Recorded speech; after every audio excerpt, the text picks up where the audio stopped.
Salah seorang epidemiolog kesehatan ahli madya, Dinas Kesehatan Kabupaten Tasikmalaya, Rina Parida, mewanti-wanti para ibu yang memiliki balita akan bahaya diare.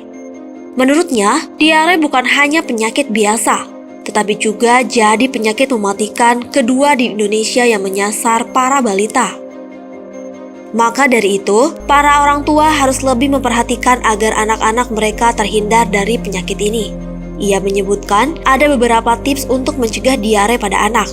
Beberapa di antaranya adalah menjaga kualitas makanan yang hendak dikonsumsi hingga menjaga kebersihan lingkungan. PHBS ya, jadi hidup sehat, terus sehat lingkungan, sehat badan, sehat jadi kebersihan maksudnya ya, kebersihan diri, kebersihan lingkungan ya.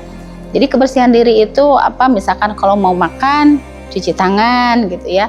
Terus makanan juga harus benar-benar bersih, mulai dari penyajian sampai dari pengolahan sampai penyajian itu harus benar-benar bersih ya gitu.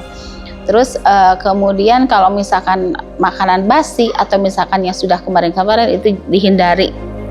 Rina menambahkan, tanda-tanda anak terserang diare bisa dilihat secara kasat mata. Menurutnya, apabila anak buang air besar atau BAB dalam satu hari lebih dari 3 kali, dengan konsistensi kotoran yang encer atau cair, maka itu bisa dipastikan anak tersebut menderita diare. Meski begitu, menurutnya, kalau dalam sehari anak BAB lebih dari 3 kali, tetapi fisik kotorannya padat, maka para orang tua tidak perlu khawatir, itu bukan karena diare. Ditanya soal apa yang harus dilakukan ketika anak terserang diare, Rina menyebut hal yang paling utama harus dijaga adalah menjaga asupan makanan dan minuman. Kalaupun anak mengalami penurunan nafsu makan, para ibu harus memaksa mereka agar terhindar dari dehidrasi. Karena penyebab utama kematian dari penyakit diare adalah adanya kondisi dehidrasi pada anak yang dibiarkan secara terus-menerus. Konsistensinya cair ya, itu bisa menimbulkan dehidrasi dalam tubuh apabila tidak dibarengi dengan pemasukan yang sama ya gitu. Kalau misalkan kebanyakan balita, dewasa juga sama sih sebetulnya. Kalau yang menderita diare itu nafsu makannya itu menurun. Apalagi mindsetnya seperti ini, mendingan nggak makan, soalnya kan kalau makan keluar lagi kan seperti itu.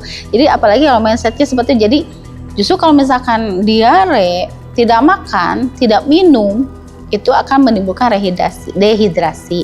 Kalau dehidrasi tidak diatasi, itu bisa menyebabkan kematian. Makanya kenapa yang diare itu harus dibarengi dengan minum yang banyak, makan juga yang banyak, harus dipaksakan.